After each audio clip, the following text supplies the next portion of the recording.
What up, everybody? Welcome to the IAG Thursday thing. This thing that we do every Thursday. I try my damnedest to get this done every Thursday. I love talking to you guys. Yeah. So we've got kind of a situation here. Warranty has been sick with COVID, and he's better now, but he is back at work and trying to catch up, and he could not make it this week. So we had some cool plans for this week, and unfortunately, I don't want to do them without warranty.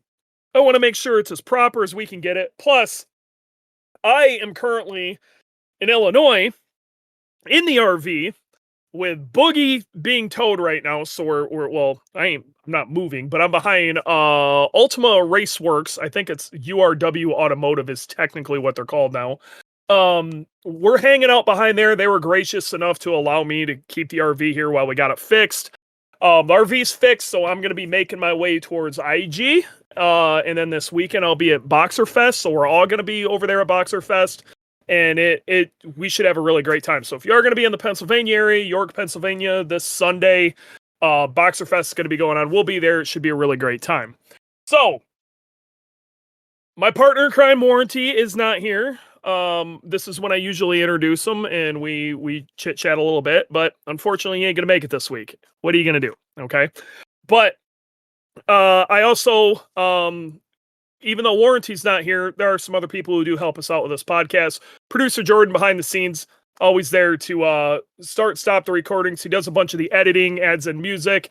He's kind of the guy behind the scenes helping us out. And then we also have Randy himself making the thumbnails, and he's been helping me out a lot, trying to get new and different faces and ideas for the podcast and stuff like that. So he's been kind of an idea guy with me. So he's been helping out a lot too. So I don't want to forget those guys. And that's kind of your IAG Thursday thing team. But this week, since we can't do the cool things that I wanted to do, we're going to do an Ask Dewey. And I like Ask Deweys because you get a whole bunch of people in the chat, and then we ask a whole bunch of questions, and I just do my damnedest to answer them to the best of my ability. Now, if you are listening to this live on our Discord while we record, you can raise your hand if you want to ask a question up on stage. And this week, I'm going to go through the questions that we have in here, but I heavily advise you doing that. If you would like to come up on stage, raise your hand. If you want to chat, you just want to say whatever. This is the episode to do that. On the Ask Dewey ones, those are great. We can chat back and forth about some things. It's a really great way to do that. This is being recorded. We're going to upload it to Spotify, and then it uploads to Apple and a few different other places. If you're listening to this on the podcast, we love you guys pieces, and we're really trying to push for Spotify followers. So do us a favor, share this. You like what we're doing, share it. It helps us. The more we share this, the larger we get it, the cooler the stuff we can do, and the more interesting and cooler guests we can have on. We've actually just recently started being hit up by some major players within the industry who want to get on this podcast specifically because they're starting to see the impact of it. I'm seeing the impact of it because I see you guys coming up to me at events and hit me up on Facebook or whatever. I love that. When you guys hit me up and you're like, hey, the podcast is great. I got a question about this, or you said this the other day. I love those. So keep those coming. Those are the best. Even hit me up and go, dude, you need to shut up. And that's fine. I'm down for constructive criticism too. Let's go. So, all right. But we do have a decent amount of questions in the chat. So I'm really just going to start from the top. We're going to move our way down.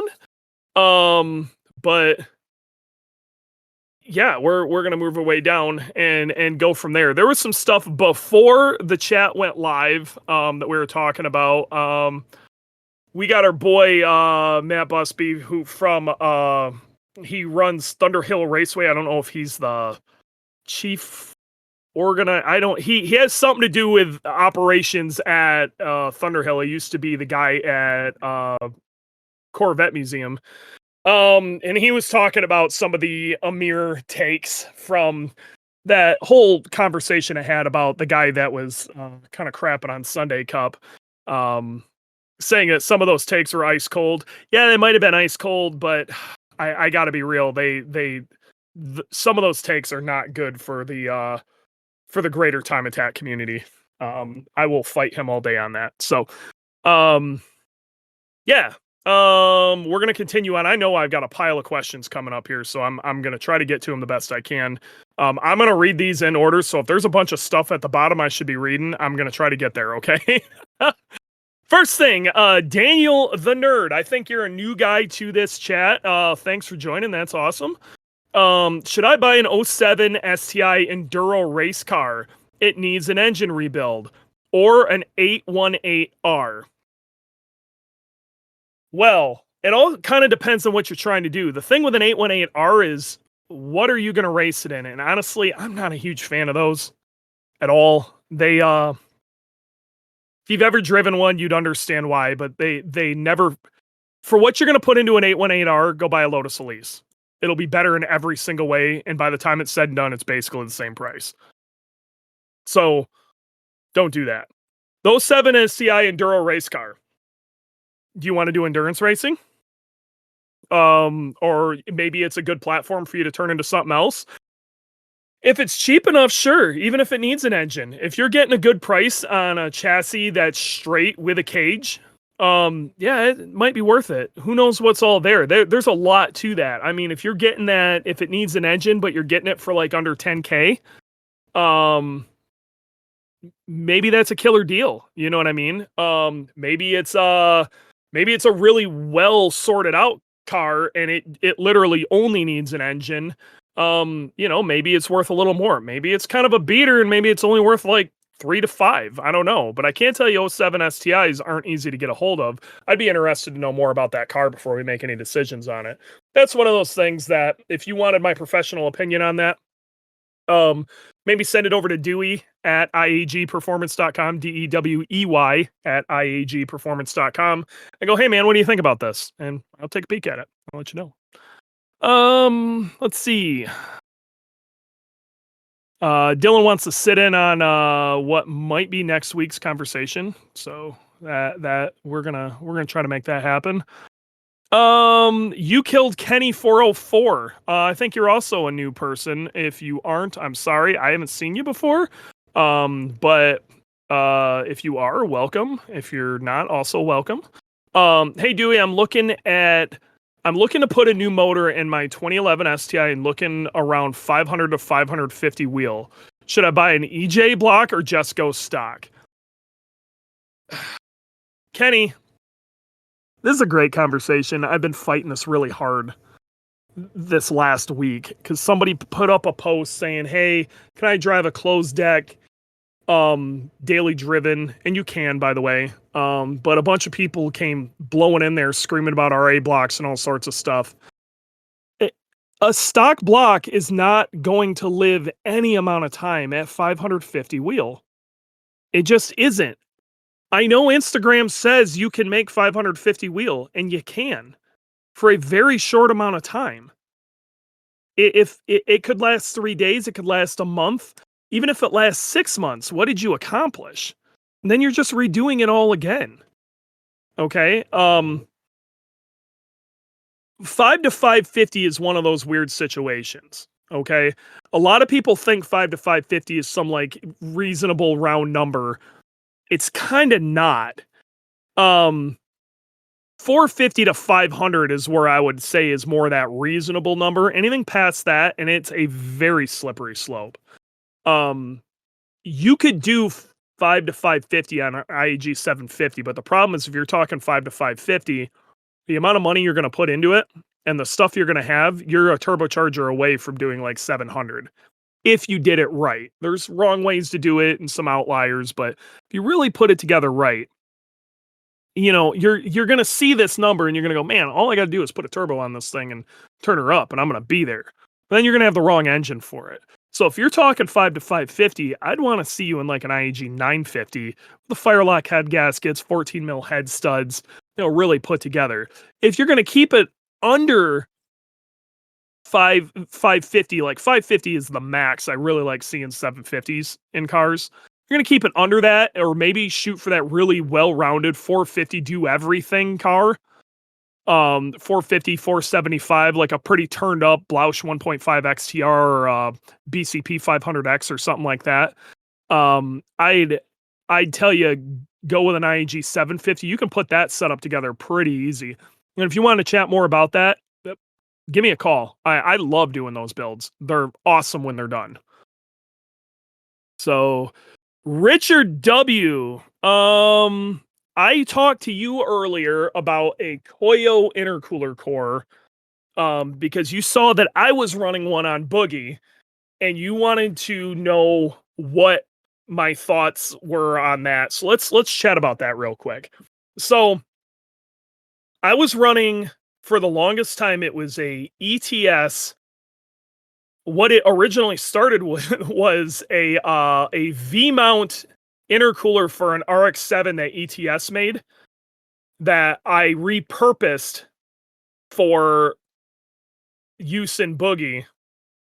And it was a little bit undersized, but ETS makes about the most efficient bar plate intercooler cores out there. They're incredible. Okay, but the problem with bar plate is they are really, really efficient, but the fin density is really crazy. So you run into issues with pass-through air. It's not a big deal for drag racing, and even most street cars, that's not going to be a big deal. But when you start ripping on track, you're doing longer sessions, things like that, or maybe you're in a very hot environment, tube fin starts to really show some of its advantages, especially with pass-through air. So for normally a tube fin needs to be a little bit thicker than a bar plate to achieve the same cooling capacity. The intercooler tends to need to be a little bit larger because the fin density isn't quite as high.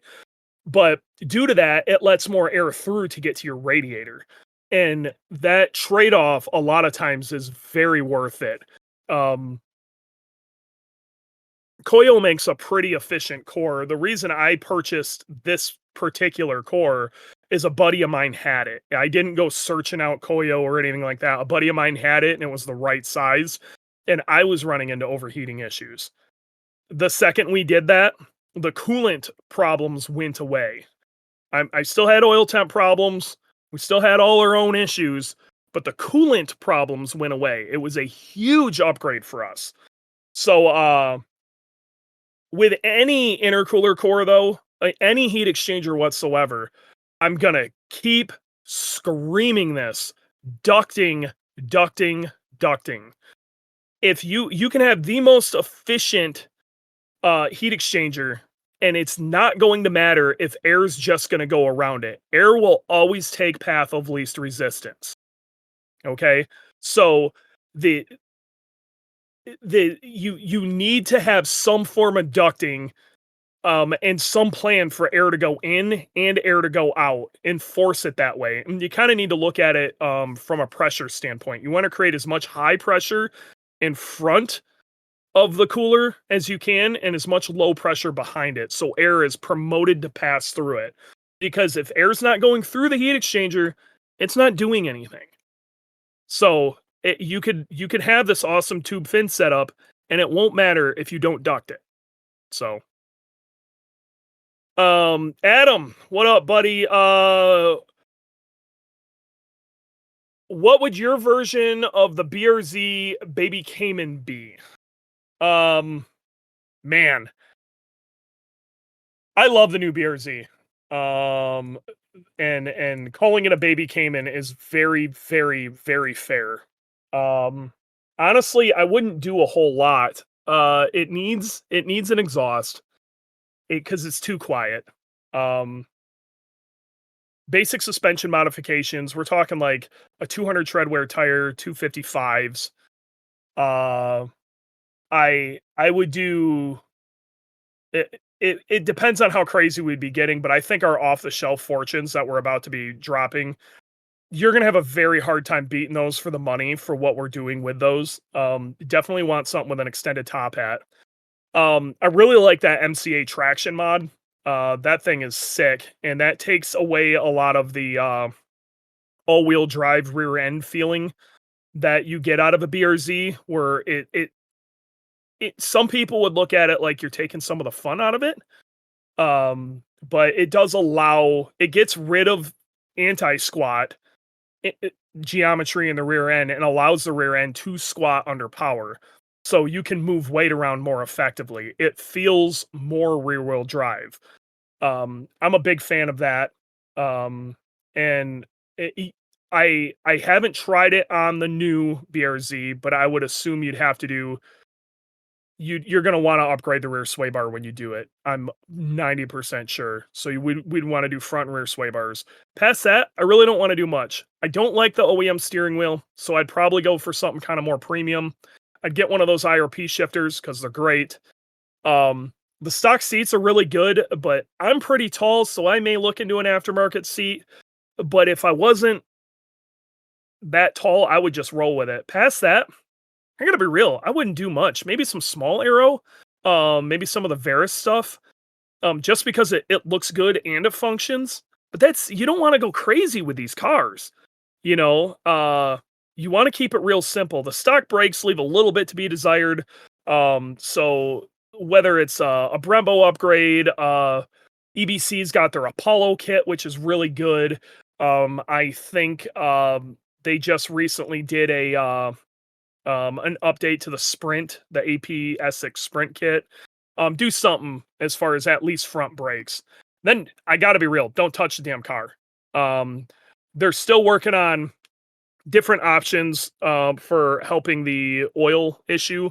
But if you're bombing around on the streets, you're gonna be fine. And if you're doing weekend track days a bunch and things of that nature, you may want to look into it a little more. But it's not as bad as you think. If you do like a 1/4 overfill, you can go have a great time. So we doing polls? I mean, we could do polls. I don't know what we want to do polls on. So yeah. LH44 got some time attack related questions once the recording starts. Well, the recording has started, so I'm assuming I would get to your time attack related questions. Shake is asking, when are we getting more second gen twins content? Tell you what, soon. We got a lot of cool stuff we've been testing and doing with that. And I think we're going to do, you podcast exclusive news here. We're going to do a very modified first gen versus mildly modified second gen showdown, aka my personal BRZ, my personal 2013 BRZ versus our new 22 BRZ. And I think the results are going to be interesting, because my car is very heavily modified, but it's about as far as you can take an NA BRZ. And we haven't done much of anything to the 22. It's going to have suspension, we're going to be on equal tires. But I'm really interested to see where that goes. I think it's going to be a lot of fun. It'd be cool for Foster and I to trade cars and play around with it, see what we think. So if you guys are excited about that, let me know in the comments. I'm really interested to know, or in the chat, if you guys think that would be a fun video, because I think it'd be a riot. Caleb, looking for new suspension for my coupe. Fortunato's or Pro Drive Springs with KYB. So weekend wire with some track time. Fortunato 510s or like our Fortunatos we're coming out with here soon. That'd be, honestly, I can't recommend a strut spring combo to anybody anymore. It doesn't make sense. You're going to pay as much or more and you get so much less for it. Just being able to set the car up correctly is the biggest reason you're going to want to get coilovers. And you'd be surprised if you set it up right, it'll ride great. So that's my 2 cents. Yeah, you're going to spend some money on it. It's going to be worth it. So that's my take, Caleb. If we could set you up a set of custom 510s. That'd be the route I'd take if you're going to see a bunch of track time. But if it's going to be more of a street car that maybe once or twice a year sees track, our setup that we have coming is going to be just mint for that. and you don't even gotta wait. Like, we'll have it on the shelf. It's gonna be so good. Dylan's up here in the chat posting pictures of our new wheel with our man, I'm gonna butcher this name. So we're working with Momo this year, and they've had some supply chain issues. So they're just starting to get us some of the stuff. But they sent over their Mod 88 wheel, and I am really excited about it. It's kind of like a mild D shape. I've been really amped up about this wheel. But we're also we've got a button box from, and again, I'm gonna butcher this name. I think it's Zetech, Zestech. I don't know. Someone's gonna have to help me with that. Either way, this company's badass. They make awesome button boxes. And I'm gonna make a video and all sorts of stuff on this, so follow social media stuff. But it's allowing me to put buttons on my wheel, like a lot of the super guys and stuff have just right out of the box. And there's a lot of really cool functionality we can do now that we've got the M-Tron and everything else inside of Boogie. So we have DCCD, different settings for DCCD we're going to stick on there. So basically it's going to be different DCCD maps. We need a start and stop function for the screen, for tracks that are not currently in the ECU Masters library. I want to make a button for flagging within a log. So like if I feel something weird or something strange in the car, I can just hit a button and it'll like basically make a mark in the log. So then when we go through, we can get real granular in that one area to see if we can figure out what that was. Or if we're testing something, I can hold it and be like, hey, look at this section. There's lots of options with that. There might be a Go Baby Go button. Map selector is going to be on there. There's a lot of cool stuff we can do with that. And if we ever go sequential, it even has paddles. So we've got the ability to set whatever functionality we want for that. Some really cool stuff. Very, very excited about that. Because right now we have 2 button boxes and both of them are they're out of the way of my eyesight, which is good. But if I needed to push the button while moving, it's going to be a pain in the ass. So super sick. Very excited about that.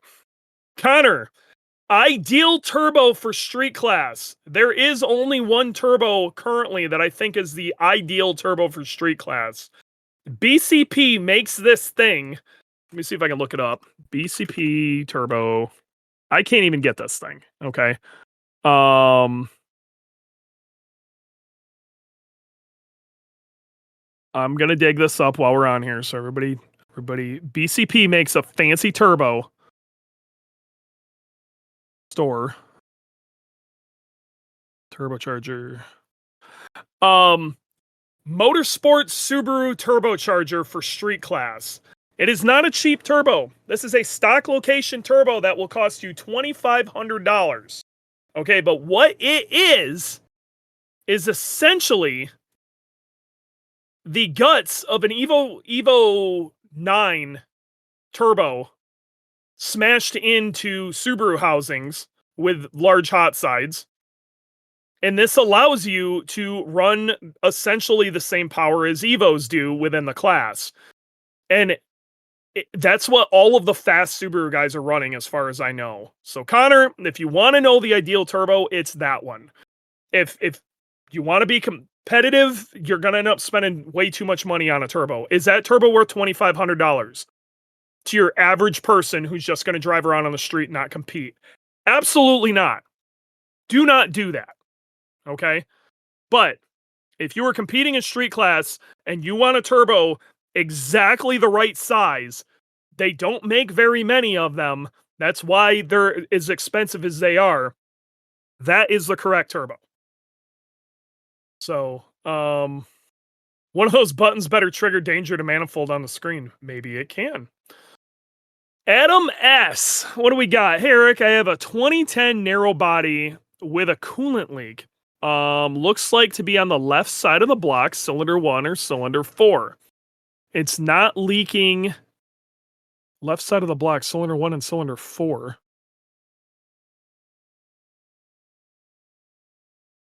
Okay, no, we'll just go with left side of the block.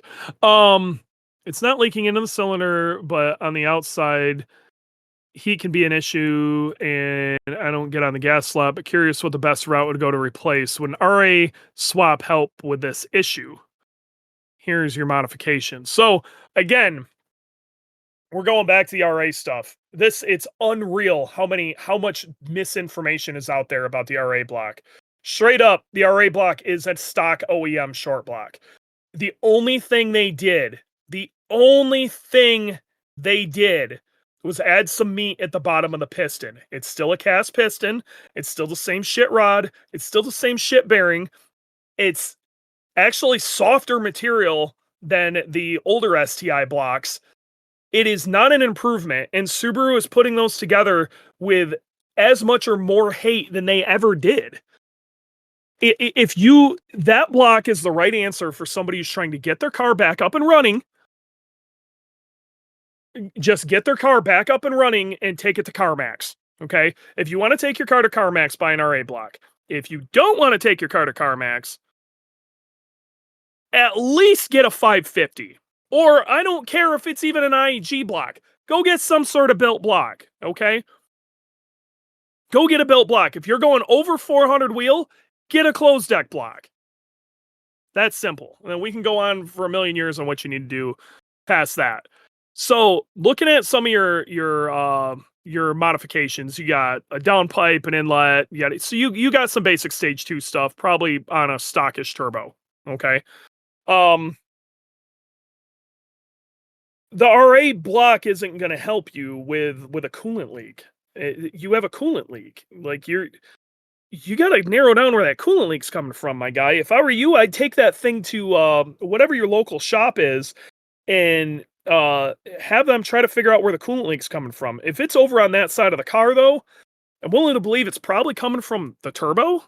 That or your coolant, your like upper coolant reservoir, somewhere in there. Okay. Worst case scenario is you do have a head gasket failure, which it happens. Not on turbo blocks a lot, but it's not unheard of. And the engine's coming apart anyway, and that would be a good time to upgrade. But with that stated,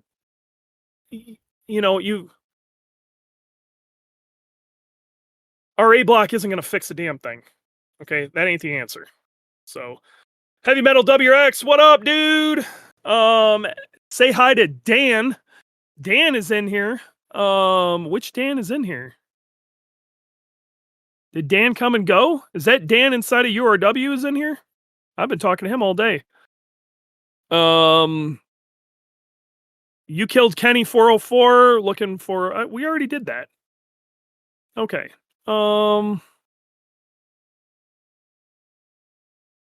Okay, Adam, kind of torn on what to do. Just deck the block and run new IAG head gaskets. You would run OEM head gaskets. Like our Firelock, a lot of people get it confused and think you can run our Firelock rings in a stock block. You have to do a lot of machining to the block. You have to machine a receiving ring around the bore to receive the ring itself, and you have to run 14 mil head studs. You can't even run half-inch head studs because you can't put enough torque down to properly seal that gasket. You need the 14 mil head studs. And when you're torquing that hard, the engine has got to be set up to hold bearing clearances with that type of torque. There's a lot to that, so that's not really an option. So in your situation, especially for what you're doing, OEM head gaskets are fine, my guy. You could pull it apart, get it decked, put it back together, and probably run fine. The RA block isn't going to be any more of an improvement. So, Heavy Metal WRX, he's at the DMV, so he can't be on stage. Sorry, bud. That ain't gonna work. IAG block is miles better than the RA block. Forged internals. The big one, the big difference is forged piston, a proper forged rod that's been balanced, significantly better bearings, and it has been machined with love. Okay, so it's not being slapped together by any means.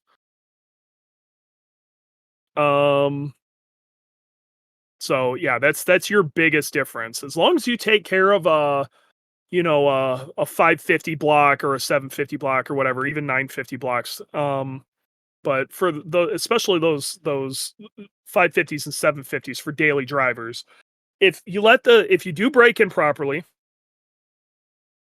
if you change your oil when you're supposed to every 3,000 miles or after you beat the piss out of it, um, and if it's tuned properly, but you let the damn thing warm up before you take off, that thing could go 200,000 miles. They're really good engines. It's all in how you take care of it. Impatient people do not do well with built engines, though. So just fair warning. If you're anal retentive about it, it'll work really good for you. So um, if you're spending the money, just get a closed deck from IAG. I'm currently a 520 wheel, 22 psi, with the stock RA block and its time bomb. I mean, Shake, it's no, don't get me wrong. I want to be real with the RA block stuff. If you got a stock engine, like your car came stock with an RA block, or you for some reason shenanigans this thing together and you've got an RA block in it, and you want to go, haha, let's see how long we can get an RA block to last, and you want to pump it full of boost for shits and giggles, I'm all for it. Go blow your shit up. Have a good time. That's all a part of being an enthusiast. The problem we're running into is there is a lot of people who think because other people have push stock RA blocks and then they don't talk about when they blow up, they think the RA block is reliable at that horsepower. It's not. It could last 2 days. It could last 2 months. It could last 2 minutes. Like you're rolling the dice. Okay. Now, the thing about a turbocharged car though, if you're running around like you made dyno poles at let's say 600 wheel or something crazy. Okay. And it survived through that, but you're driving around on the street and it never sees more than 3,000 RPM and never sees boost. It's never seeing that amount of horsepower. So you can't like people are like, I've been on this for a whole year. What do you do with a car? Oh, I drove from here to wherever. Did it ever see boost? Probably not.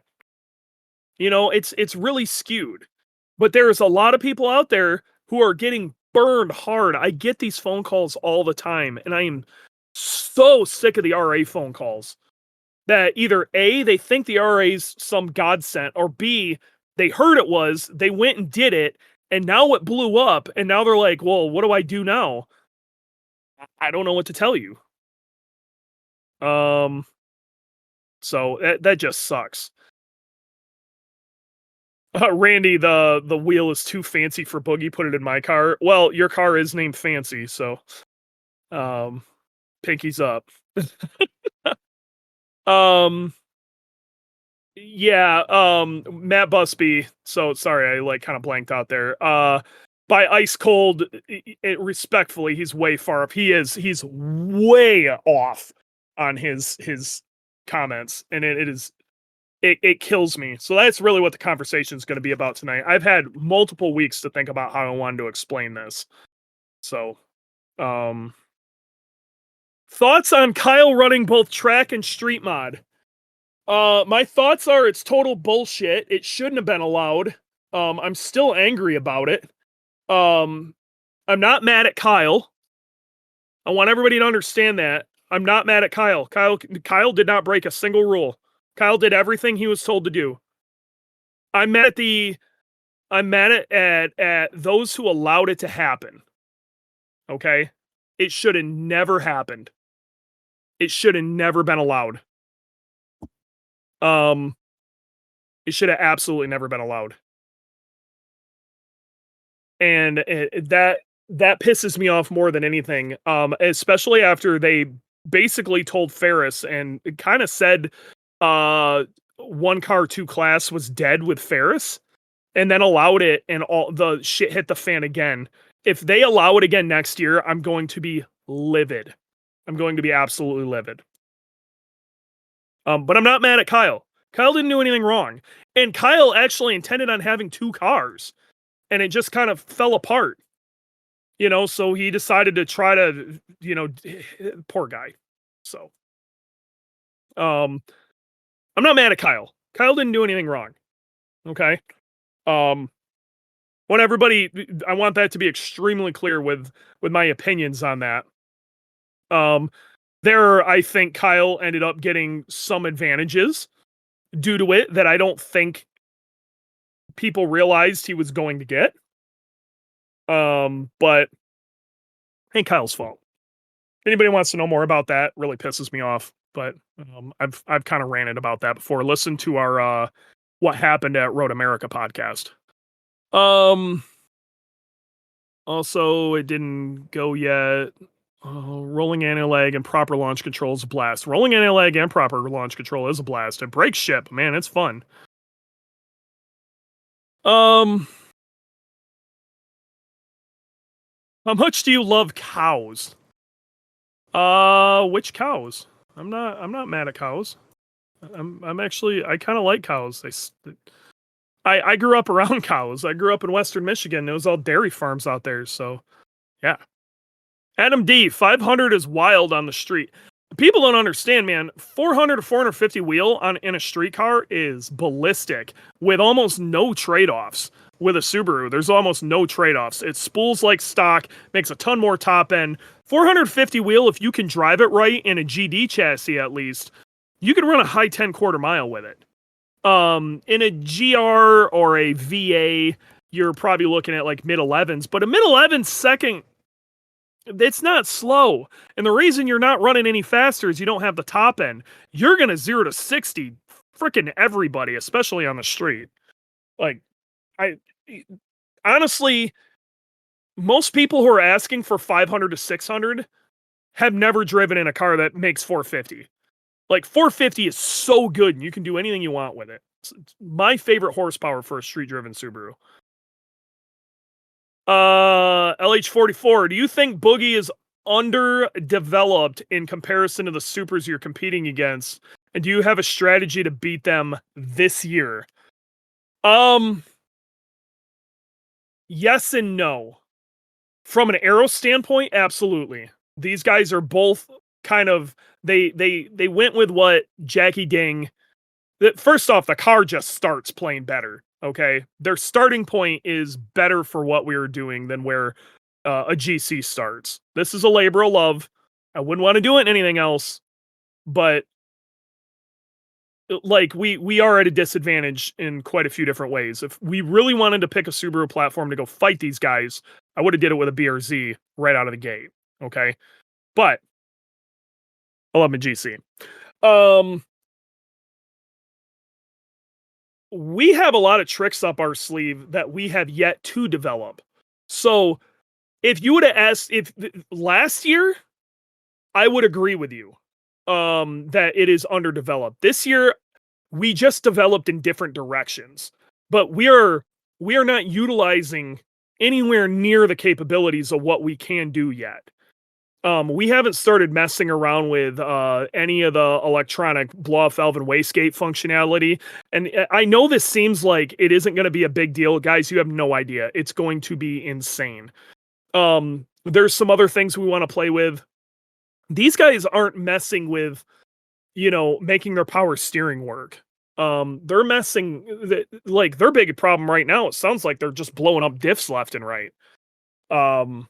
I know I was going to talk about the current point standings, so we're going to have a conversation here in a second, but it sounds like these guys are having problems now that they're making a bunch of power, keeping diffs in the car, which I'm sure there's a fix out there and they'll figure it out, but yeah. So is Boogie underdeveloped? No. But yes, also from an aero standpoint, absolutely. We're so far behind it ain't even close. We have by far the most rudimentary aero in Street Mod, and small changes are netting massive gains for us. So wait till we do some larger changes. Current point standings for Boogie. Let's get this out of the way while I'm thinking about it. This is the situation. We're not going to make Lime Rock. We knew that. And we kind of thought we were done. We're not, but there is a very particular scenario that needs to play out for us to still have a shot at the championship. Long story short, Allen cannot win and set a record this weekend. If he wins and doesn't set a record, there is a very narrow window to still get it done. If he doesn't win and doesn't set a record, it blows the whole thing wide open. Allen's a really resourceful guy. They're dealing with some differential issues right now. I'm sure he'll get it sorted out. But if he doesn't, this championship totally changes, especially if Allen isn't going to go to any more events, like he's saying. This could get real weird real fast. So we're going to see. A lot has to go right. Okay. And there is still room for a lot of other people, if that doesn't happen too, that are actually in better shape than we are. So we got to get the car there. We got to get Boogie back. We got to see what kind of insanity it's going to take to get this thing back together. We might be done for the season. We don't know. We got to look into it. But there's still a window. So all hope is not lost. The seas are rough for us Pirates, but that doesn't mean we're out of it. William, what are some resources these are great questions. What are some resources a regular person should know about when it comes to getting into racing, i.e. good places to buy tires, good information for do-it-yourself, anything you think that not enough people know about, or basically you have to write a welcome to beginner racing's guide and what types. Okay. So you're going to hear different things from different places. Okay. You need to have a good base knowledge of just automotive performance in general before you start in anything. If you're trying to like build a time attack car, now there is a difference between going racing and building a time attack car and building something to go racing. Okay. If you want to just go racing, you have some very fast options for this. You could buy a fit and go do time attack for next to nothing.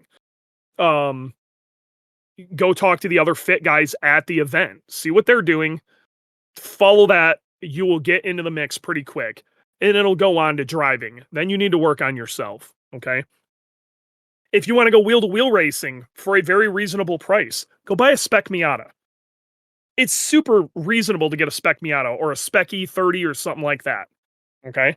Now we're talking about Subarus here. You want to dip your toes into competition? Go mess with some autocross. Your local area, guaranteed, has some parking lot autocrosses going on probably every other weekend within an hour of you. Okay. You can find them. You're going to find those on the SCCA websites, and I guarantee there's local Facebook groups that have that sort of stuff on there. Get into that. If you want to start getting on track, and you're trying to build a car, and we're trying to build knowledge for this, I truly believe that the best time to get into all of this has passed.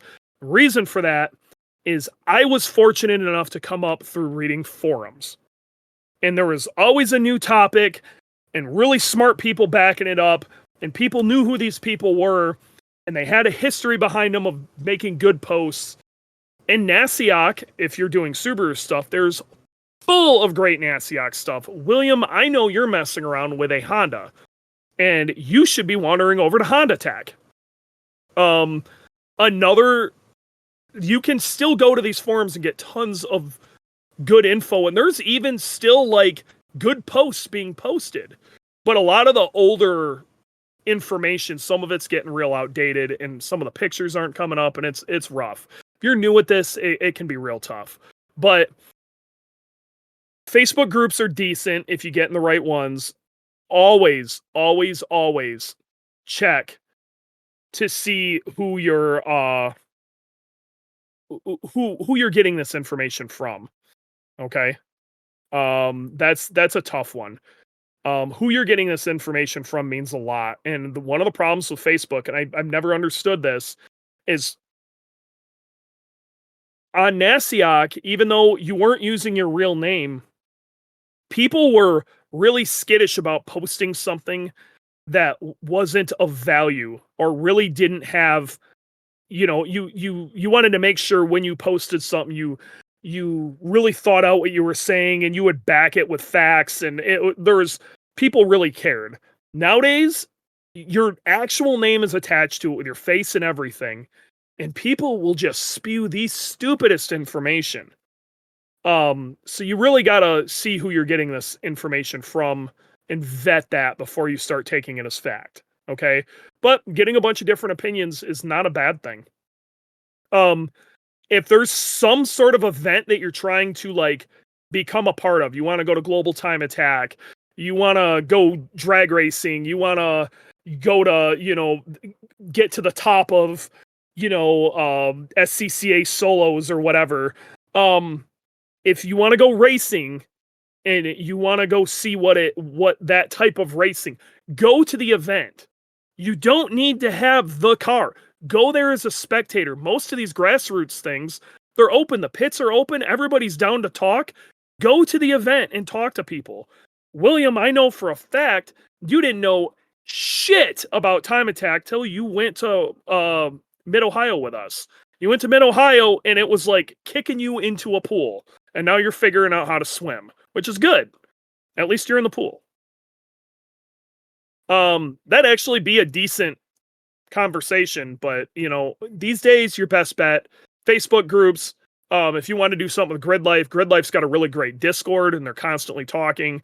And honestly, you can ask questions and people are more than happy to answer them. Just don't keep asking the same question, hoping for a different answer.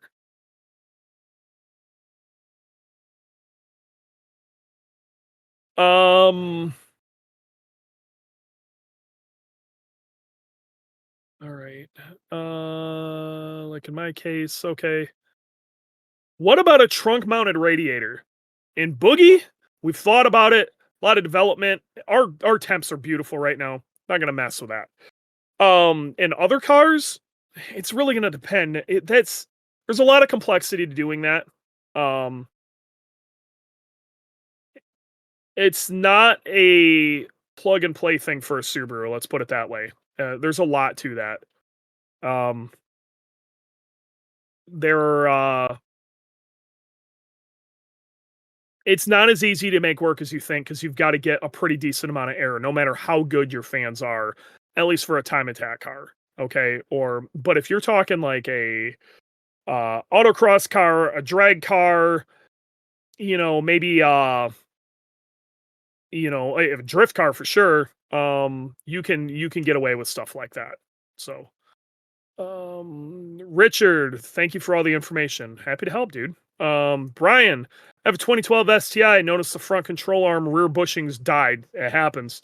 Stock white line or white line motorsports bushings. I would get white line anti-lift kit for that. You're going to love it. Now, the only reason I would tell you not to get the anti-lift kit, which will replace that bushing and add caster, is if you're big into autocross, they could bump you really far up in autocross classing because they consider that moving a suspension mounting point.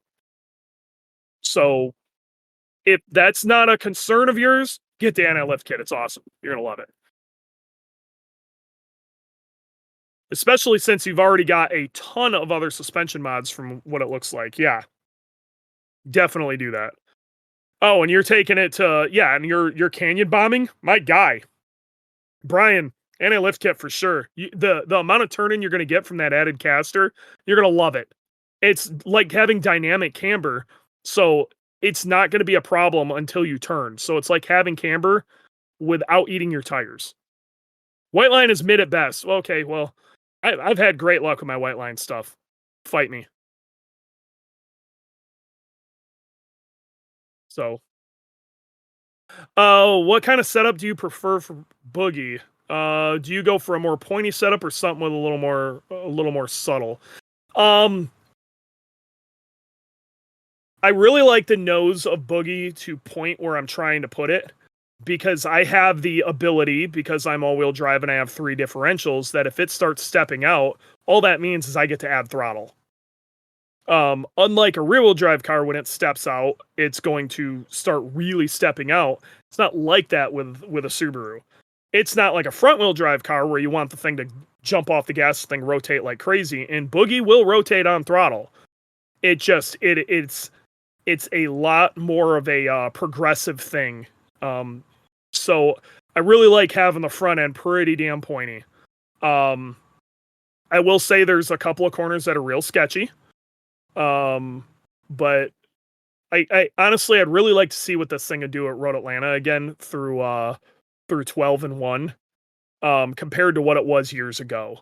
Cause we've done a lot of work to get the suspension and aero to work right. And this thing, suspension is getting really, really good. Other than the bouncing that we're still trying to sort out. That's how I prefer it. I like the car, at least with Boogie, because of what I can make Boogie do on throttle. I'd prefer it to be fairly pointy. With my BRZ, I want it to be as neutral as possible. Okay, I don't exactly want it pointy, but I don't want it to understeer. So basically, the harder I turn the wheel, the more I want it to rotate. You just, like, I try to aim for dead nuts neutral. If you've ever driven an E36 M3, I want it to do that. I'm more used to a GC GD where I was told you want more caster. You do want more caster. It's lovely.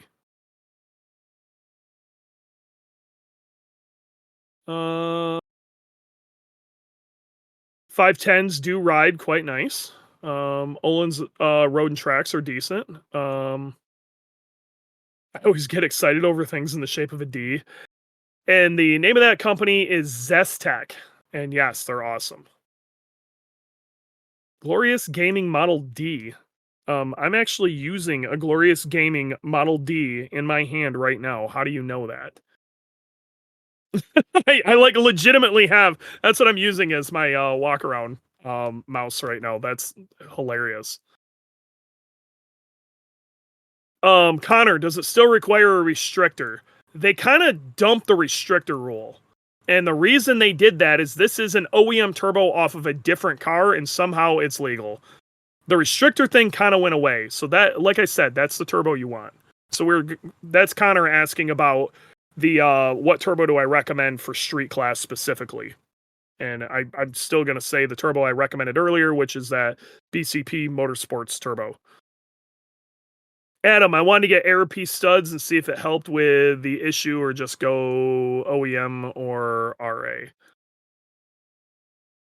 I mean, you want to get ARP studs, but if the issue is your head gaskets, that's the problem, is your head gaskets. It isn't a stud problem. But RA isn't the answer either. Like, you either use your block that exists and is running, or get a block with at least some forged pistons, please. Like Josh said, pressure test and find out where the leak is. So before you start throwing money at this thing, he's right. Like, test it. Figure out what the hell's actually wrong with it. Adam, the car was bought. This is just 2010. Again, that's leaking coolant. Car was bought with recently repaired head gaskets, block decked and honed. Find it a little sketchy when I bought. Yeah, it sounds like that was done like shit. Okay.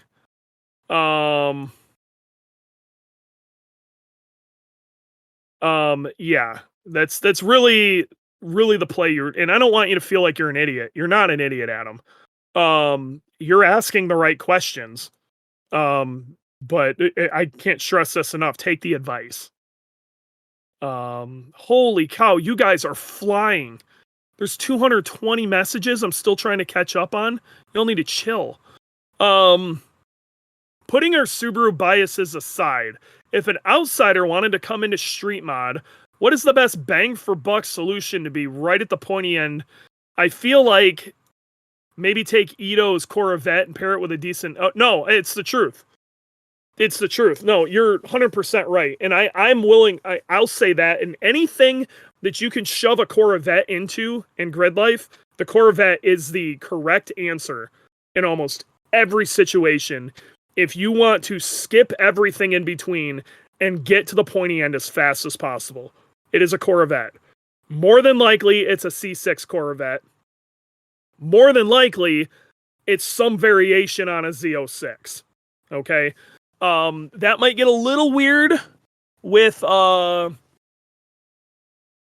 that might get a little weird if you're trying to put something together for street mod, because you making a big power NA setup in a like an all motor setup in an LS, don't get me wrong, it's way easier than almost everything else, but it's still going to cost you a lot of money, and it's real easy for guys to turbo and go crazy. And I think it's a, what is it, 5.6 liter, 5 liter, 5.2, something like. It's in that class. It may make more sense to do a like a C5 that came OEM with like an LS1 is what I'm trying to get at in street mod specifically. But you're still, there's a lot of work needs to be done no matter what. And the pointy end of street mod is not easy. The pointy end of street mods, the fact that we're even talking about it should tell you how crazy it is to get to the pointy end of street mod. Nobody talks about getting to the pointy end of track mod. Nobody talks about, we get some people talking about getting to the pointy end of street, okay? But getting to the pointy end of street mod is not easy no matter what you're using. Even if you're using somebody's already pre-set up, you know, this is one of the things people didn't seem to understand about Jackie, okay? Jackie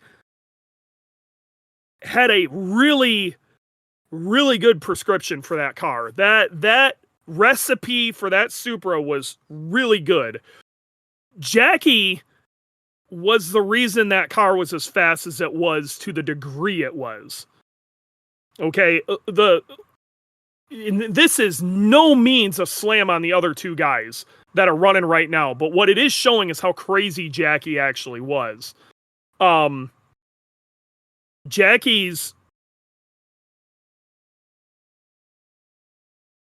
Alan's crazy fast. Okay, Kyle is right there. Kyle's got a lot more horsepower than Alan did until very recently. And even Kyle, who is a very good driver, has yet to beat some of he hasn't even got close to some of Jackie's records. It's not easy. It's not easy. All right, you can have all the right parts, and you still need to be able to drive the wheels off it. It needs to be set up right, and a lot of shit needs to go right just for it to happen. Street mod is crazy. I don't recommend anybody trying to do street mod. I don't. It's a terrible idea. If you're getting in this, you better borderline hate yourself. But I tell you what, you win it, you actually accomplish something.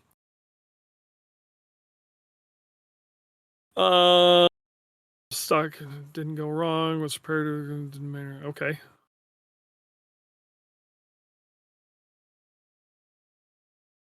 S209s with blueprinted RA blocks are still melting cylinder 4 at stock power level. Caleb, I'm going to let you know a little secret. If you think Subaru actually blueprinted the RA blocks that went into S209s, you're damn wrong. Subaru didn't give a shit.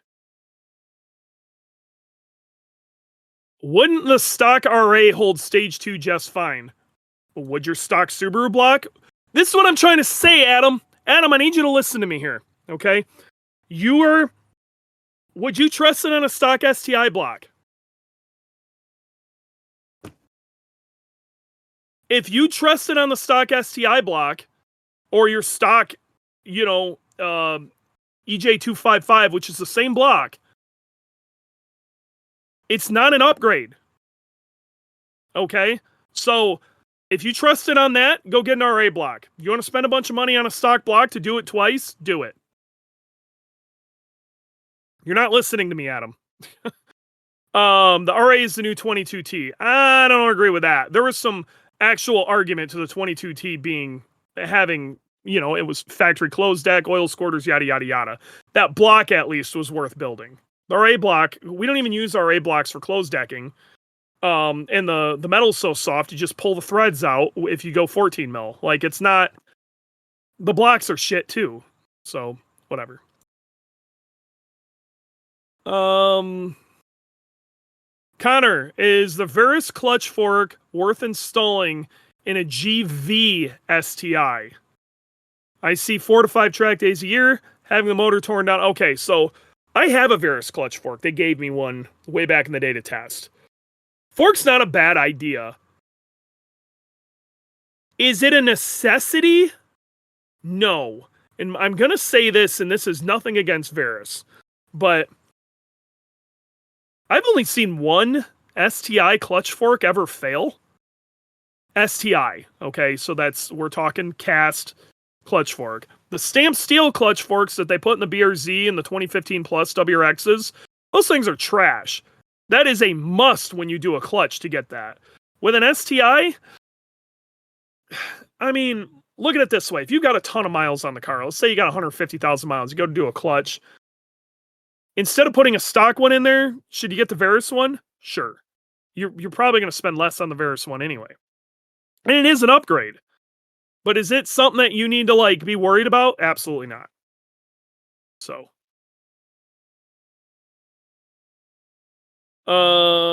Say no to Moo Subaru. Don't get me started on that. Trying to start shit with me.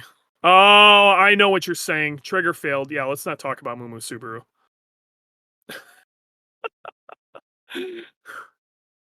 Mid-11s are slow nowadays.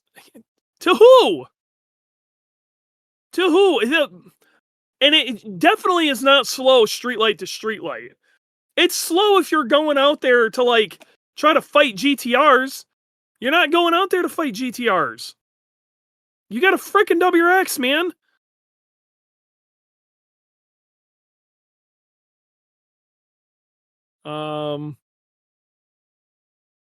Let's see. The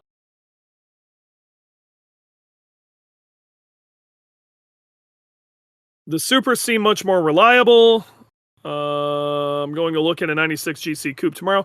Supras are reliable, but they're breaking in all their own new ways, too. Not gonna lie, we're having failures. We're still doing stuff, but super diffs aren't cheap. They are not cheap. Looking at getting a GC8 2.5 RS. Don't. Guy wants to with 150 and it's a rust bucket. Yeah, don't do that. Don't buy a 2.5 RS, Adam. Don't buy a 2.5 RS. They're all wildly overpriced. Don't buy a rusty GC. You'll never get the thing back. Okay? They're junk. So, you're better off if you're trying to build a race car, get an L. Okay? Get an L or a Brighton or a base model. Anything that makes that car a 2.5 RS, you're gonna throw out anyway. You're getting rid of the shit brakes. Okay? You can get a new bumper, no problem. Okay, the hood weighs absolutely 6 tons, so you're going to end up going carbon or getting an aluminum one. That engine is shit. The transmission is junk. The rear diff is meh at best. All of this stuff you're going to throw away. So what you're left with really is a sunroof, which you really don't want anyway. Don't get a 2.5 RS. The value of those things is ridiculous. The amount of people who think you need to get a 2.5 RS to get a 2-door is crazy. You don't. Mine's an L. Adam, can't wait to have more aero development for Boogie. You and me both. Yeah,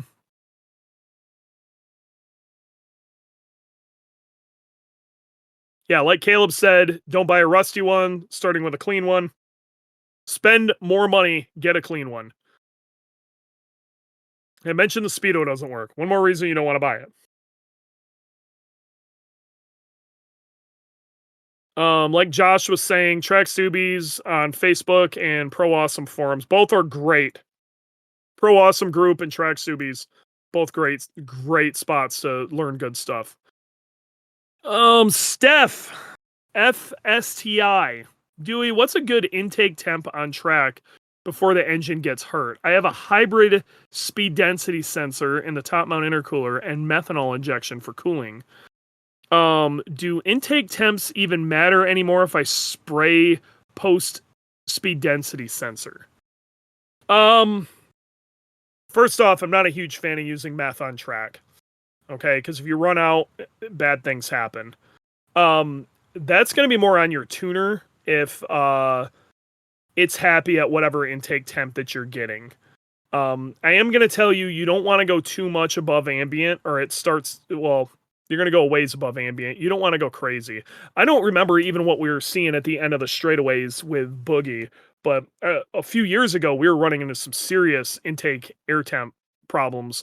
Like, we were seeing like 180 plus, and the ECU would pull a ton of time, and your car would be dog slow, and that sucks. Top mount intercoolers are really bad about that too. Back when I used to run my my 05 STI on a top mount on track, we were running into all sorts of problems with that. So I was spraying the intercooler with water, and I could get air intake temps to come down, but man, it would get so bad the car was just crawling by the end of some laps.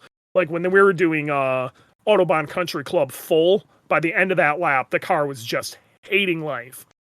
I really'd like to see him stay under 120 degrees. Okay. Even if it is balls crazy, sweat ass hot out. So, that's going to keep your car running pretty efficient. That's going to be more of a question for your tuner though.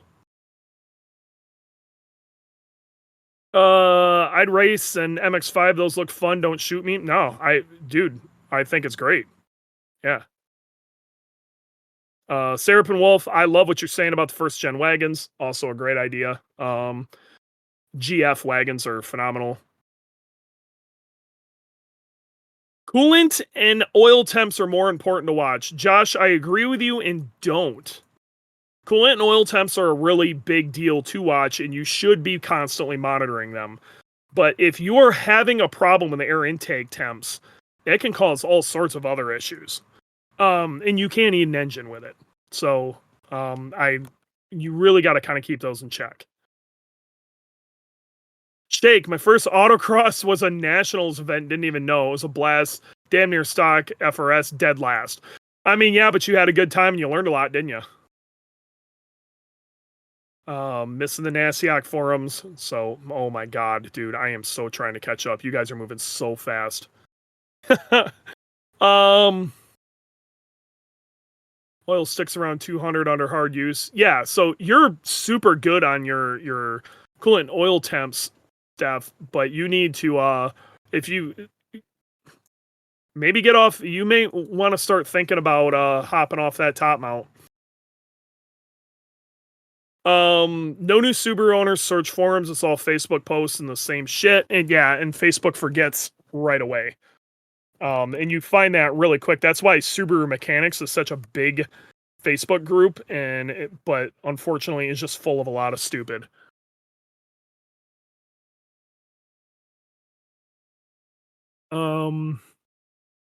Unabomber's Manifesto on Nasiak is an absolutely phenomenal resource, Serapin Wolf.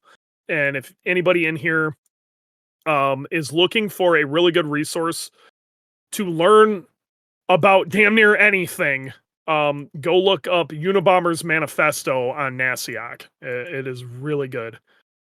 There's so much good information in there. It's ridiculous. Track Subies has the same vibe. Not quite, but yeah. Only intelligent information. It's so Facebook groups that are moderated really hard tend to be the best ones, but those are also the ones that have the most butthurt people.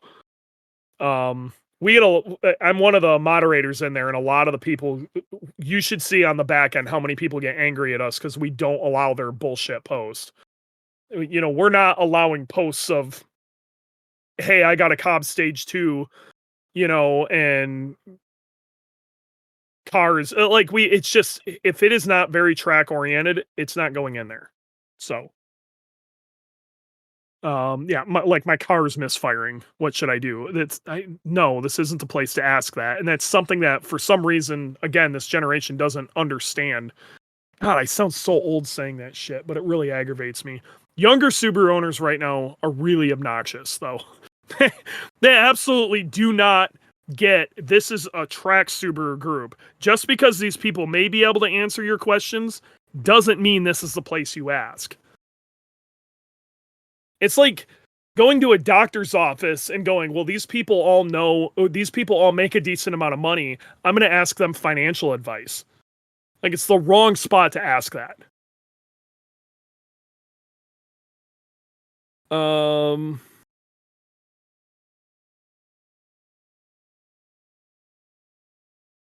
Eric, how do you feel about adding a little, man, nobody calls me Eric. How do you feel about adding a little E85 to a 93 tune for octane booster / cleaner? I mean, it's don't do it for a cleaner. But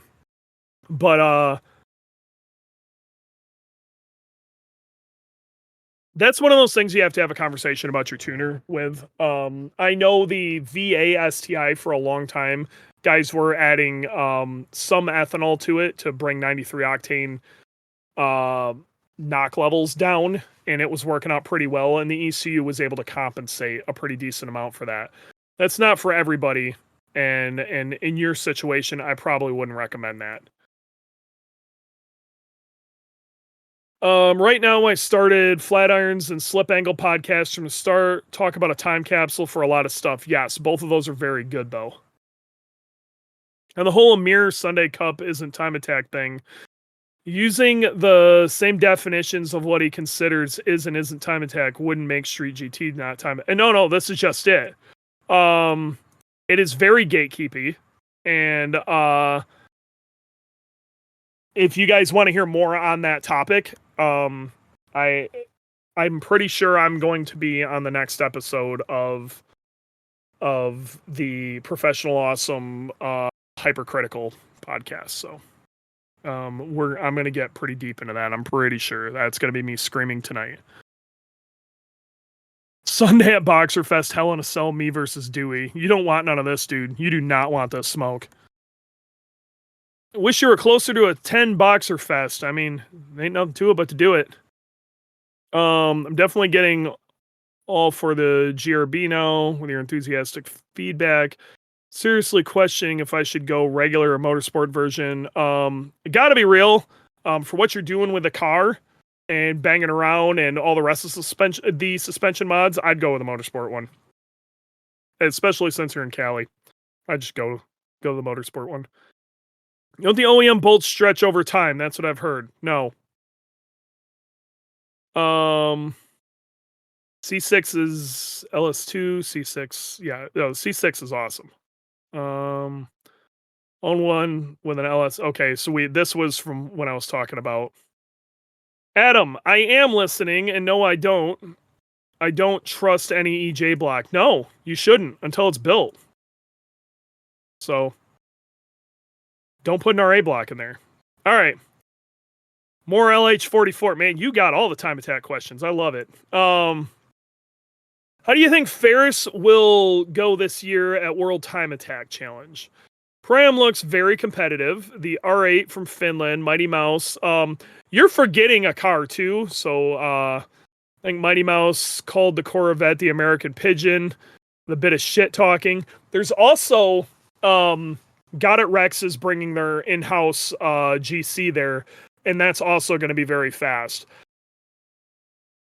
This is no offense to Ferris, because Ferris has got a monstrous car, and that was the first time he was there, and what he managed to pull off was really awesome. I think Pro-Am's going to be a lot more competitive this year. I think he caught them with a year with a bunch of the heavy hitters with their pants down. I think this year is going to be really wild. Every single one of those cars you just said is going to be back for blood. But understand that Ferris is also coming back more correct. And Ferris won last year without having to kill himself. Ferris on kill is a very different car than what Ferris was at there. It was funny when Ferris was there last year. I had a bunch of the other guys in that class hitting me up going, hey, you raced with Ferris. Is this him going at full tilt or not? And it was hilarious when I'm like, guys, he ain't even turned up yet. And everybody going, you gotta be kidding me. So we're going to see. That's a lot of car to handle around that track. Back to LH44. Jackie is certainly an insane driver. I'm sure we're talking about the conversation earlier we had. Jackie is an absolutely crazy driver. We need like 2 different chat boxes. We need to figure out how to make this work to where one is ask a question and then one is the ongoing chat, so that I can see what people are talking about in real time. That's going to be a tough one. Or normally how we do this is we have one person asking questions and one person watching the chat. So that's really what we should be doing. Jackie certainly is an insane driver. He should have gone sub 130 at Gingerman 2 years ago. He narrowly missed it in one of his videos. And I don't think he's attempted it again. Well, there's a lot of story behind why he hasn't attempted it again. And yeah, he did narrowly miss it. But I'm not trying to like toot our horn here, okay? But what I am going to say is we have yet to really be able to go after it properly with Boogie in its current form. I truly believe we can go sub 130 at Gingerman with the car. If we had the car that we had at Road America, I think we go sub 130 at Gingerman. I really do. The problem is we're really bad about getting real late starts to the season. If you haven't noticed, it's every single year we're showing up to Gingerman. It's kind of a disaster every single year. I'll take blame for that as much as anybody else, but it is it's something we need to remedy, because my goal for this year was to go there and go sub 130. And we didn't even get to attempt it. So maybe next year.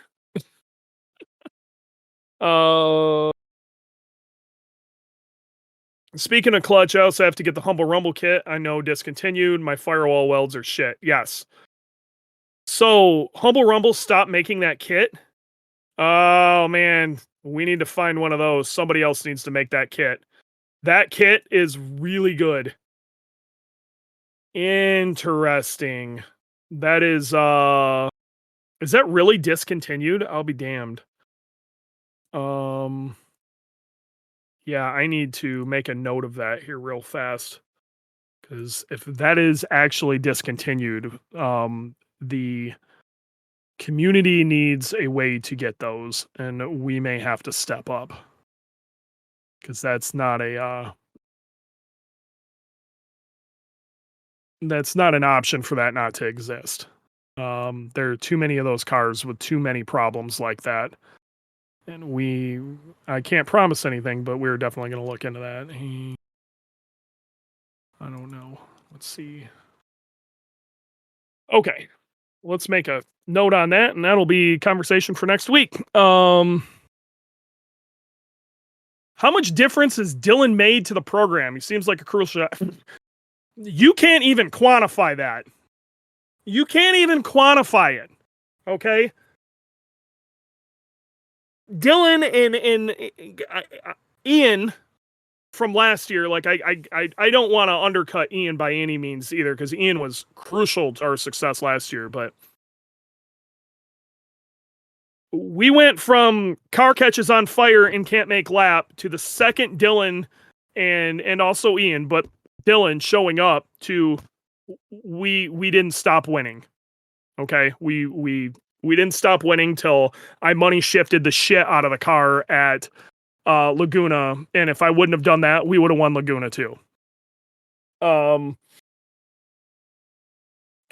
you can't put into words. Dylan is as much of part of Boogie's program as I am at this point. He is fully invested the exact same way I am. I've never had somebody else on this program want to win as bad as me. Dylan is that guy. Ian was right there with us. Unfortunately, life just went a different direction for Ian, but we still talk to him all the time. But we were the three amigos last year for sure. But Dylan, you guys have no idea. Last year it seemed easy. It wasn't. It was Dylan putting in a fuck ton of hours. And it was Dylan and I, but more Dylan than me, putting in a fuck ton of hours this year just to do what we've done this year. You guys have no idea. I can't not stress it enough. Like, Boogie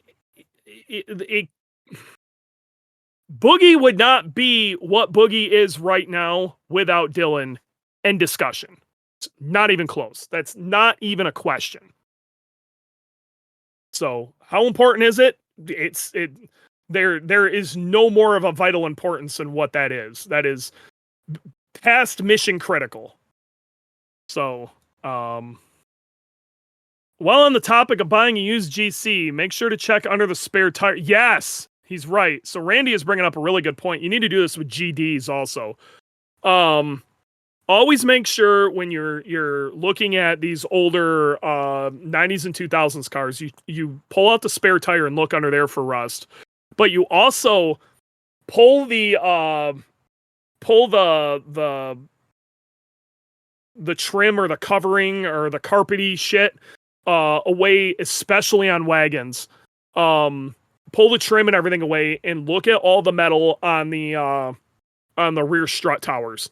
They're all rotting away.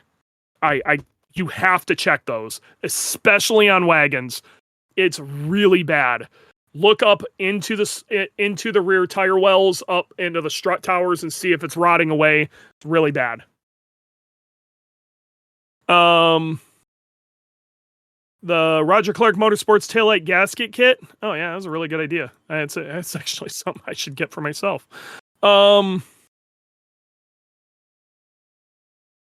Brian, you can always hit me up too. We are a white line dealer for that motorsports version. I'm looking through stuff right now. Just so you know. Samuel Hubin, aka the Wiring God. All up in here. Dialed in Motorsports out of Manhattan, Kansas, Samuel Hubin. There's always next year. That's the great thing. Yeah, you say that, but sometimes you get tumors and die. So, Adam S. If IAG makes a Humble Rumble, I'm just saying, if they're not making it, we may look into it. Here's a question. Has any of the IAG crew or anyone else put in testing on the Uniclutch yet? No, I have not tried it. I'm interested to see where that goes. I know Flatirons is messing around with it. Let's all hold our breath and see what's up. Firewall brace, not as good. No, Humble Rumble kit's the answer. Okay, if the Humble Rumble kit is still being made, get it from Humble Rumble. They invented it. They're great dudes. Okay? If it's not discontinued, it's not discontinued. If it's not discontinued, I think maybe we're going to order a bunch of them and keep them on the shelf. I want to look into that.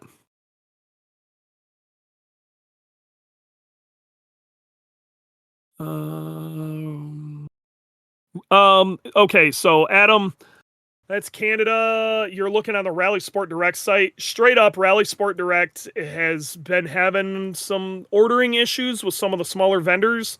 So I think they're trying to trim some of their lines, and that might be why they're saying it's discontinued. It might just be discontinued for them.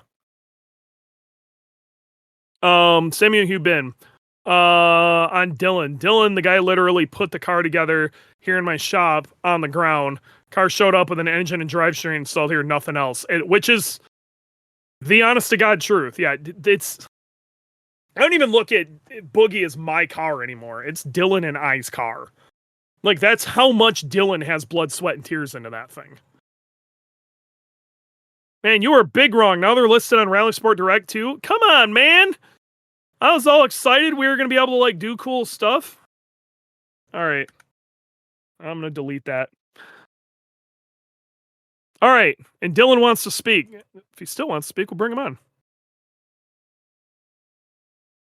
Hey, Buttface.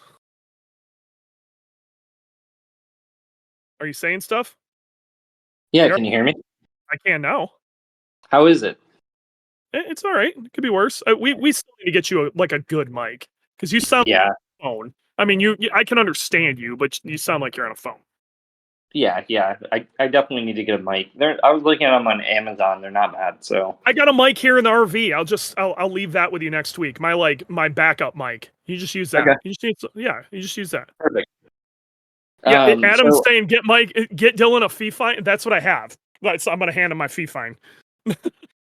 yeah. So touching back on the C6 stuff. Yeah. Okay. Yeah, of course, we got to go back to the Corvette shit. Yeah. So something that I've always wanted to do, and something I do plan on doing, if you're going to go with an NAC6 and you want to make the power without having all the extra stuff, it is a lot easier than you think. A lot of people kind of have fallen in the trap, just like the Type RA stuff. The LS Yeah. stuff has their realm of Type RA stuff as well. Oh, sure. And there's a ton of misinformation out there, but it's something that I love doing and I have done is taking a LS7 and boring it out and stroking it, bringing it up to a 440. So an LS7 or a 7-liter LS is a 427 cubic inch engine. Yeah. If you bring it up to 440, the thing just naturally aspirate, let it breathe on ethanol. You can make mid 700 horsepower NA. I mean, like I said, then that would be the answer. Because if you could do it NA, that's the answer. You can keep that thing cool, tear ass down the straight. You're gonna make the power you're gonna make, so any improvements you're gonna be making are gonna be totally done with driving or whatever. But yeah, I totally agree. If you can do that and hold it together for track use, yeah, that's that. Again, if you're looking for turnkey, like if you want to take the easy route, I'm gonna have a hard time saying it isn't a vet. There's some build for any modern vet C5 or newer, in any class you can fit it in. It's the right answer. Yeah, I mean, and they keep it simple too. There's no turbo. There's no, you know what I mean? Like it's just an engine, and if it's built together correctly, you probably won't have many issues trackside. Yeah. So we got another LH44 is asking, out of curiosity, how many sets of tires do you guys go through a season? Well, it depends. It really depends on the track and how many laps we run. But what did we do? 4 sets last season? Yeah, we were pretty aggressively using the tires last season, and we still have a set of the 4 that we've used this season. Yeah. So it really depends on how so much. We could say like 3 1/4. Yeah, I mean, ideally, I would probably I at the beginning of the year when we were kind of looking at budgeting and like planning for the season, I'd planned for 4 sets. Yep. And I use a strategy that we've kind of come up with is, Dewey and I will have a discussion on what tires we're going to run for practice, what tires we're going to run for qualifying, and then same thing if we're in a podium sprint situation or if it's a club weekend. Just kind of based on where the car is and how it's feeling and how he's feeling. So we won't waste sticky tires on, a lap that isn't going to feel good. That are shit sessions. There's no reason to send like our grippiest tires out when it's 99 degrees and it's just chewing tires up. And we know we aren't going to set any form of a time, but we're like testing something. Yeah, we're going to put some scrubbers on just to go out there and test whatever we're testing. And we set some fucking lap times on some scrubbers. But yeah. So Sam had just posted, you buy a 700 horsepower NA LS base engine for like $40K plus a dry sump. So if you just buy a C6 Z06, which would be the answer, you're going to have that factory dry sump, and you can make mods to that make it even better. And so really oil cooler and coolant temp and getting airflow through the engine is probably give you your biggest mods. But really, I mean, I bought my car for $40K and then I put a cam in it. I mean, I make almost 500 horsepower. You know what I mean? Like, and that's an LS3. So that's just a 6.2 liter, stock bottom end. The right answer, and you and I have said this a few times, and again, this is supposed to be Subaru talk, but if you're doing a Subaru in time attack and you're doing it because you think it is the correct answer, You're not doing it right. Okay, the correct answer is a Corvette. Now, if you want to come out here and you want to party and you want to fight the good fight with us, I'm about it. Like, I love this car and I love what we're doing, and I love the fact that we're doing what we are with what we have. Well, the best part of it too is that we are almost paving a way for other people that are infatuated. We are. That's what we do. That's why we're here. We break shit so you know how not to break it. Yeah, so you can go out and get a D-stroker, put it. Yeah, I mean, anybody could replicate what we're doing. It's not like we have some super sciencey stuff behind just boogie. And we absolutely wouldn't hide what we were doing either. Like, if you ever came up and asked what we were doing, why we were doing it, what parts we use, we'll tell you anything you want to know. That's why we're here. Yeah, I mean, especially if you're at the track with us and come talk to us, like I'll even show you things. I love teaching and I love seeing the community grow, and it's really great to kind of be a part of something like this. I mean, it's given me a whole different look on track racing. Yeah, I mean, when you came into this whole thing, like, let's be real. I'm just gonna say it how it is, and you can tell me if I'm kind of right or kind of wrong, but I'm gonna spit it how I kind of see it. All right, let's hear it. When you first came here, I'm pretty sure you were like more into the whole drag scene. I know you're a big drift guy, but I think you were really stoked about thinking, okay, we're gonna go do some drag racing, and then they put you on what essentially you probably thought was the dump box. Okay. And you're like, Jesus, whatever. Okay. And then you kind of fell in love with what we were doing, and this car became a part of you. And now you love this stupid piece of shit as much as I do. You practically just hit the nail on the head. I mean, I did come here in hopes of going drag racing.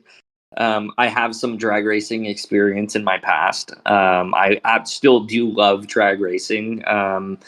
However, you're not wrong. I mean, I got here, and when I met Boogie, I didn't even know who you were. It was in the parking lot. In the front end was in water. I had to get the splitter, which at that time we both know was a pain in the ass to get on and off the car. Oh, fuck. And I had to get it apart. It didn't really want to move. The engine was blown up. Everything was covered in oil. And I'm just like, man, like, this is the first car I'm getting to work on, and this thing is a disaster. And I don't know. I think I finally met you in person at Midwest Fest, and it was just like the energy kind of clicked, and I was like, all right, I guess we're just going to do this now, and we've been going with it since. So yeah, I mean, it's a pretty great time. LH44 just asked, have you ever driven Boogie? And the answer to that is kinda. Okay, like, he's driven Boogie on the street. He did get to drive it once on the track, but it wasn't right. He was out there more trying to see what was going on. And like, so it's he hasn't got to drive angry laps and Boogie on track yet. It's something. It's gonna happen. Okay, it's just something is constantly going wrong and preventing that from happening. But man, it's gonna happen. I can tell you that. We've joked about it so many times. I mean, at Laguna Seca, with the season we had last year, we went to Laguna just based because it was Laguna, and we had an amazing season. And we're like, oh my God, they're doing, I think it was rollers or something at the end of the day around Laguna. And I was like, yeah, I want to drive this car that we just won, a championship in. Because at the time it was sealed up, I was like, I want to drive it around Laguna Seca because it's freaking Laguna. And no, it's just rollers and you're just cruising, but still that it was just something I wanted to do. And then the next day it caught on fire. There's been I stopped getting my hopes up because every time I'm like, oh, they're doing rollers or there's a grip taxi session at the end of the track weekend, or like, maybe I'll just jump in, at the end of the weekend on an HPD run, just because. And the great thing too, we learned this year with Midwest Fest, when I did drive it, was I can now feel all the issues. So where you're not a mechanic, I can instantly go, oh, that's weird. Okay, that's awful. We need to fix these things, where most 99.9% of the time I'm relying on your feedback on something.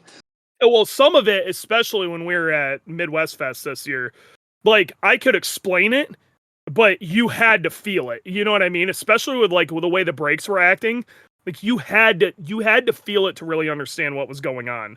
Yeah, I Um, mean, you did a really great job in describing what was happening, but it was still not like it wasn't clicking for me. And I got some speed into like turn 3 and hit the brakes, and I was like, oh my God, it's terrifying. How did he even do a lap?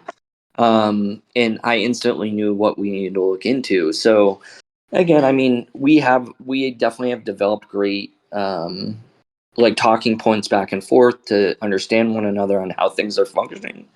And like even I mean how we've made sounds to one another and have figured things out. But yeah, I mean it's a really great time. I'm still trying to drive the car at like the low boost level. I'm gonna be honest too, like I don't have a ton of time, um seat time, like especially in a car like Boogie, that I'm like, yeah, I want to go rip laps in it. I'm gonna tell everyone right now that the car is absolutely terrifying. In the People most don't get that, man. They it's don't get. it's the most awesome, terrifying thing there is. I try to tell people this that like, look, this thing is no joke. It is no joke. It is like the amount of people who think they need 700 horsepower to go to the track. You are so wrong. This car is fucking terrifying to drive on track, even on low boost. Yeah, yeah. I'm So reading through some of the chat some more.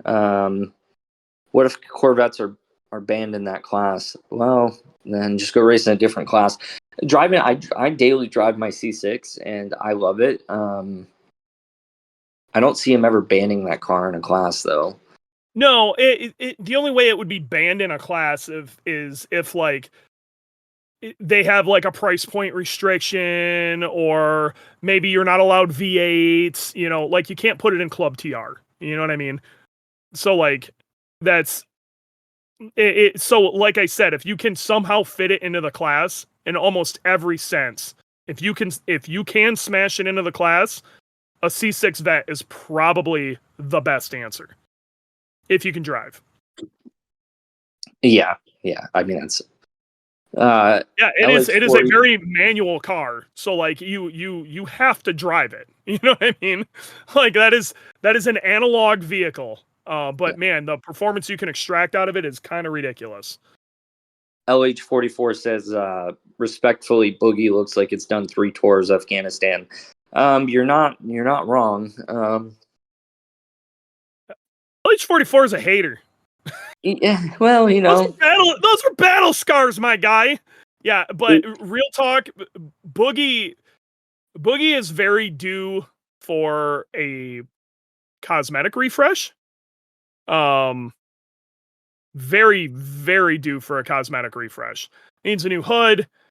Personally, I'd like to do at least new front fenders, new bumper, at kind of the same time we do aero and everything else.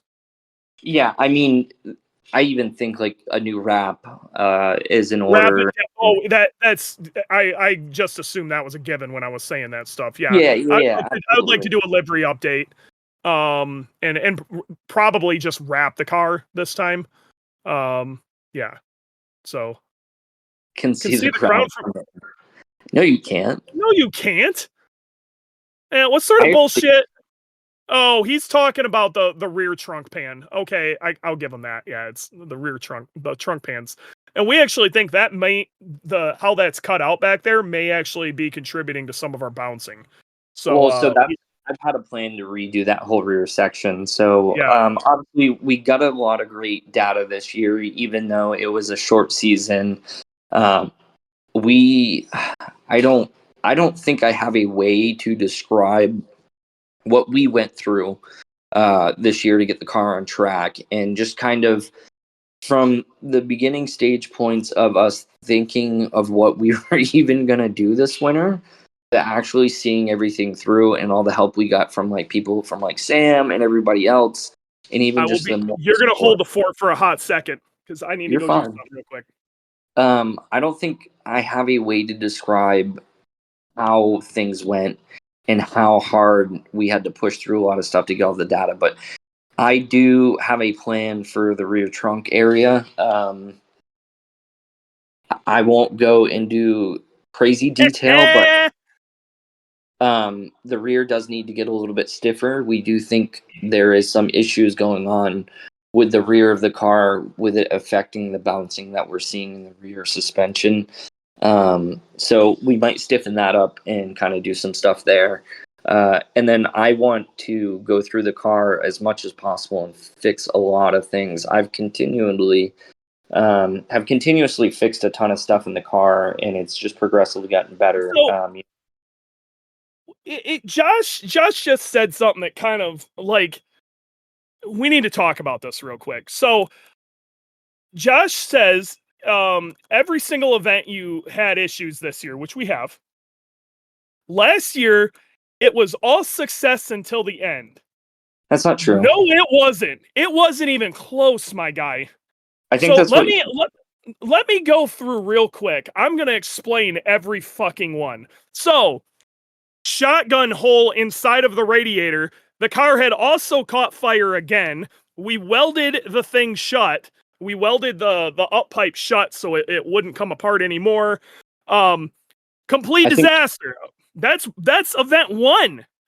Okay. Now let's go to event 2. Event 2 was when we were at we switched over to the Garrett Turbo and we went to Jersey. Jersey honestly was probably our smoothest event we had, and we were still pushed right to the absolute brutal limit. We jumped the car almost completely to the moon. If I remember right, we even had some temperature issues we were still working on at that event. We were still working on stuff, okay? Things weren't perfect there. We went to Mid-Ohio. You guys have no idea. We had to strap a bucket in the rear because that engine was already slightly hurt. Yeah, I mean, that was probably the biggest cover-up we had last year, was that engine was knocking at the end of Podium Sprint. And I had to get on the phone with the folks back here at home base and say, hey, we need an engine like now. And we have a week and a half until Lime Rock. And so we got back from Mid-Ohio. I think you were you didn't even go home. You just stayed with me for 3 weeks. Yeah. I think it was longer than that, but we got back on like Sunday night, Monday morning.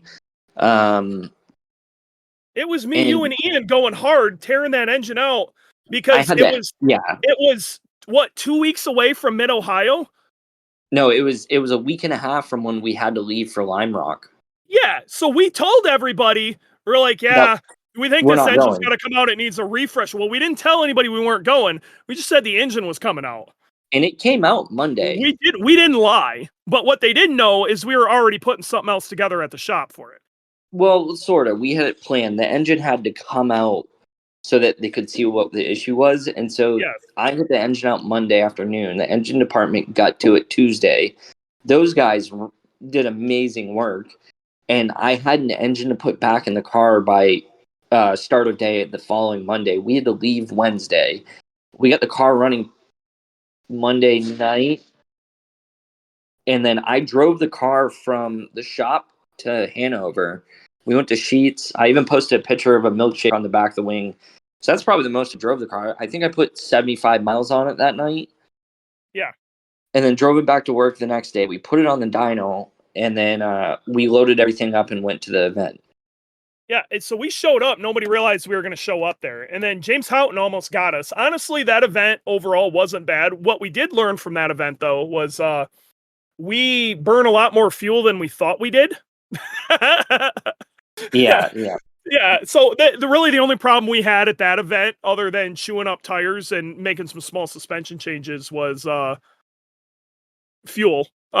Which is still funny. I think it's hilarious. But then we went to Kansas. Yeah. Cars running fine. We went to Kansas, and that's when the hopping actually started, and it almost ripped the rear. Well, it did rip the rear diff out of the car. Yeah.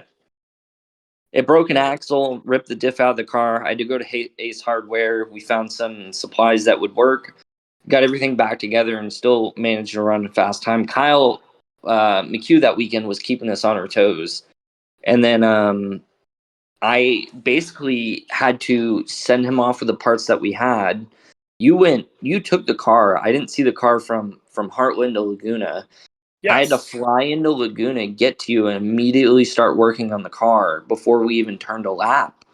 Yeah, because we had to fix all the Band-Aid shit that we did Yeah, just to and turn not left. only Yeah. that, but at the end of Heartland, I had to go over the car completely.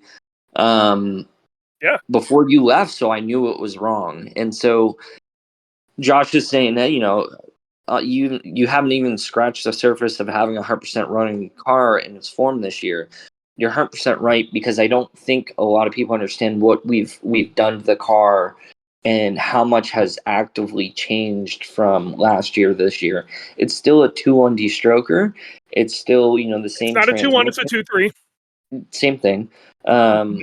No. 2.3, yeah, not a 2.1. And so, like, the drivetrain itself hasn't changed. The coilovers haven't changed. We changed rotors on the brakes. And even this year, we had the wrong offset on. So the brakes were just dragging at Midwest Fest. Like, I mean, it was that was part of the situation we were feeling. And so we've had to do so much this year. I mean, Sam and I wired the entire car in like 2.5 weeks, and I There's showed not up a single piece of wiring in that car that was in there the year before. That's not an exaggeration. There isn't a single wire in that car that was there the year before. Like, I can't put that into perspective how insane that is. So yeah, we had to go really fucking hard to get that shit together. Now Josh is trying to reiterate on what he's saying. All I'm saying is this year you haven't even scratched the surface of having a 100% properly running car. That's not true. I think we had a pretty damn good running car at we had a very good running car. We were pretty happy with the car, the way everything was functioning for the most part at Road America. Still having a little hopping in the rear, but everything else, no, we have not scratched the surface of some of our new features, but that doesn't mean we're not faster than we were the year before. We had problems at Mid Ohio, whatever. But yeah, the problem is you and I could talk about this for fucking days, dude. And we've been over this like 6,000 times. It just aggravates me when people are like, man, last year you guys had it so easy. No, we didn't. No, we didn't. Know what I mean? Dylan died. All right, fine, Dylan. LH44, realistically, it's going to get harder and harder for Boogie and these super guys. It keeps coming. Somebody's just going to get a super and drive as well. Yeah, no. I think Boogie needs a new aero package. It does. We know that. So we're working on it. It's all stuff that's coming. So all right. Either way, Dylan, thanks for joining at the end of the show. Really appreciate it. Dylan left. Uh-oh. Oh, oh, oh, oh, oh, oh, oh, oh, oh. Who died? Either way, we went 2 hours. This was supposed to be a simple one. Real talk, we had a great show.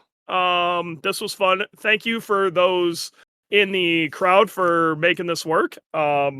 And if you were listening to this on the podcast, made it all the way to the end, do us a favor and share, or at least give me some sort of review. Tell me how much of an asshole I was. I really appreciate it. And we will see you next time. But I can't stress it enough. Please share. Please share. Please share the Spotify link. Please share the Spotify link. And then if anybody's going to Boxer Fest, I will see you Sunday. Like you, Steph, one of my favorite people in the whole world. And I will see you there, and we'll have a great time. Love you guys.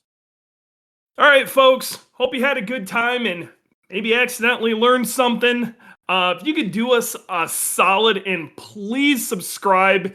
And I can't stress this enough. Share, share, share. Share the link to the podcast. Tell people about the podcast.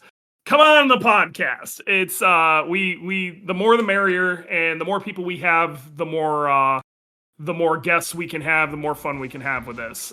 We want to make this a giant happy family. So thanks, guys.